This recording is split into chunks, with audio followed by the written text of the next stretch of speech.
مساء الخير سمير.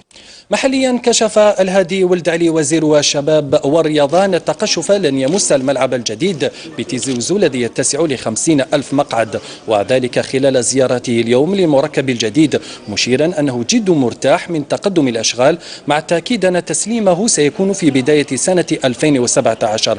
هذا ويعد ملعب تيزي وزو واحدا من 4 الملاعب الجديدة التي تم الشروع في إنجازها على غرار ملاعب دويرة براقي وهران، الذي قد يكون أول ملعب يتم تسليمه قريبا. في المقابل تم تجميد مشروع ملعب سطيف الجديد بسبب الأزمة المالية.